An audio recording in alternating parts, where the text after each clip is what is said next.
केंद्रीय ट्रेड यूनियनों द्वारा धरना प्रदर्शन कर राष्ट्रपति को संबोधित ज्ञापन सौंपा। श्रमायुक्त कार्यालय में केंद्रीय ट्रेड यूनियन के सभी पदाधिकारियों व हजारों मजदूर श्रमिक व किसान केंद्र सरकार की 4 श्रमिक कोड लागू करने तथा मजदूर किसान जन विरोधी नीतियों के खिलाफ लेबर कमिश्नर कानपुर के कार्यालय के सामने धरना व प्रदर्शन किया। इस सभा में हिंद मजदूर सभा के राष्ट्रीय संगठन मंत्री तारिणी कुमार पासवान ने सभी पदाधिकारियों व श्रमिक मजदूर किसानों को संबोधित करते हुए कहा कि 4 श्रमिक कोड कानून दिनांक 21 नवंबर 2025 से भारत के सारे श्रमिकों को धोखा देकर केंद्र सरकार ने भारत में लागू करने का काम किया है। यह 4 श्रमिक कानून श्रमिकों को गुलाम बनाने का रीति और नीति है। यह भारत के काले अंग्रेज सरकार श्रमिकों के सुरक्षा के लिए बनी 29 श्रमिक कानून को खत्म कर श्रमिक कानून कोड लागू करने का फतवा जारी कर दिया है। साथ ही उन्होंने बताया कि जिस तरह भारत के किसानों ने 13 महीना किसान विरोधी नीतियों के खिलाफ धरना व प्रदर्शन लगातार जारी रखा, जिसने सरकार को घुटने पर लाने के लिए मजबूर किया, ठीक उसी प्रकार आपके सामने मैं सरकार को चेतावनी देता हूं कि अगर उसने 4 श्रमिक कानून वापस नहीं लिया तो पूरे भारतवर्ष के श्रमिक किसान मजदूर नौजवान सड़क पर उतर कर के भारतवर्ष की सरकार को चुनौती देने का काम करेंगे तथा पूरे भारतवर्ष में तब तक अनवरत आंदोलन चालू रहेगा जब तक 4 श्रमिक काले कानून वापस न हो जाएं। इस संबंध में राष्ट्रपति भारत सरकार के नाम का एक ज्ञापन डिप्टी लेबर कमिश्नर कानपुर को सौंपा गया है। हाँ, मैं तारिणी कुमार पासवान, भारतीय खाद्य निगम श्रमिक संगठन के राष्ट्रीय महामंत्री एवं हिंद मजदूर सभा के राष्ट्रीय संगठन मंत्री और कानपुर मंडल अध्यक्ष, आज जो 26 नवंबर को हम लोग देशव्यापी जो है आंदोलन करने का काम किया है, अभी हमारे 10 ट्रेड यूनियन लगातार जो है कि भारत सरकार को पिछले कई वर्षों से चेतावनी देते आ रही थी कि आप जो है कि काले कानून को वापस लेना और मजदूर विरोधी नीति जो है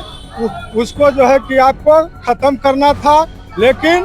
उसको नहीं करते हुए इन्होंने जो मजदूरों के ऊपर अत्याचार और शोषण जो 21 नवंबर को 4 कोड लाने का काम किया, तो ये भारतीय खाद्य निगम श्रमिक संगठन नहीं, ये हिंद मजदूर सभा सिर्फ नहीं, ये 10 ट्रेड यूनियन के फेडरेशन के लोगों का ये आह्वान है कि जिस तरह से 736 मजदूर किसान आंदोलन में जो है ने अपना बलिदान दे करके एक काले कानून को वापस करने का काम किया, उसी तरह से ये 10 ट्रेड यूनियन के सारे मजदूर देश में क्रांतिकारी आंदोलन करके ये काले जो कानून लाया गया है, जो मजदूर का विरोधी 4 कोड कानून लाया गया है, उसको वापस होनी चाहिए और ये आंदोलन को जब तक के बंद नहीं करना चाहिए जब तक के जिस तरह से प्रधानमंत्री ने खुले मंच के माध्यम से ये जो है कि किसान का जो काला कानून था उन्होंने वापस लेने का काम किया, उसी तरह से हम लोग सारे मजदूर ट्रेड यूनियन चाहते हैं कि जो 4 कोड कानून लाया है वो पूरे देश में किसान का, मजदूर का, लेबर का, सभी तरह के लोगों का जो नुकसान है, किसी का सुरक्षा नहीं है, जो मजदूर कंट्रैक्टर में था उसको भी परमानेंट में लाने की बात कहा, जो महिला सुरक्षित थी जिसको रात में काम करने के लिए रोका गया था उन महिलाओं को भी ये सुरक्षा को हटाने का काम किया। तो ऐसे सरकार को हम लोग निंदा करते हैं और जिस तरह से हमारे किसान मजदूर ने आंदोलन लगातार जो है कि कर करके ये काले कानून को वापस करवाने का काम किया, उसी तरह से हम लोग ट्रेड यूनियन के लोग चाहते हैं जो 4 कानून को जो लाया है 21 नवंबर को, जो बिना बात किए हुए, बिना जो है कि ट्रेड यूनियन के राय सलाह लिए हुए जबरदस्ती लागू करने का काम किया है, तो हम सारे ट्रेड यूनियन इसको निंदा करते हैं और आने वाले समय में हम लोग ये संकल्प लेकर के जाएं कि हम लोग जब तक के एक कानून वापस, काले कानून वापस नहीं ले, जब तक के हम लोग अपना लड़ाई को जारी रखेंगे। धन्यवाद। Thank you. Yadav, all India defence employees federation का वाइस प्रेसिडेंट। हमारे फेडरेशन ने आज के दिन आह्वान किया है और सभी केंद्रीय ट्रेड यूनियन के लोग, लोकल लेवल पर भी जितने ट्रेड यूनिस्ट हैं, सब लोगों के ऊपर ये 4 काले कानून भारत सरकार वर्तमान की मजदूर विरोधी लाई, जो कि पहले 29 नियम थे। उस 29 नियम को समेटकर 4 काले कानून लाकर मजदूरों के भविष्य के साथ साथ वर्तमान में भी कुठाराघात किया, जिससे मजदूर केवल अपने मालिक के अधीन, चाहे वो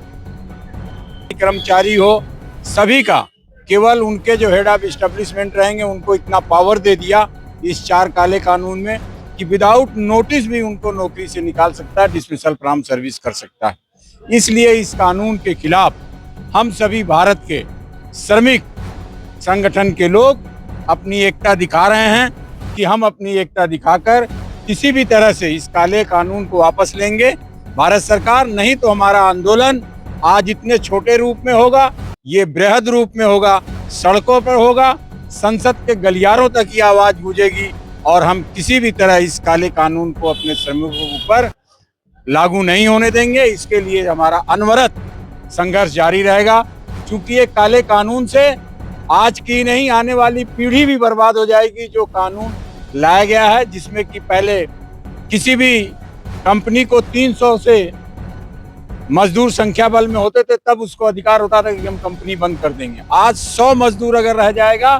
तो वो कंपनी बंद कर दी जाएगी। मजदूरों के साथ कोई भी विदाउट नोटिस दिए उनको नौकरी से निकाल दिया जाएगा। ये सारे काले कानून 4 में समेटकर इस भारत सरकार की नीयत ही रही है। 2004 में अटल जी की सरकार आई, पेंशन बंद कर, ये सरकार आई, अभी आप देखिए सीधे सीधे 8वें वेतन आयोग में जो रिटायरमेंट लोग हैं, पेंशनर का कोई हीला हवाला ही नहीं है। फाइनेंस मिनिस्ट्री के तहत कुछ भी नहीं किया गया।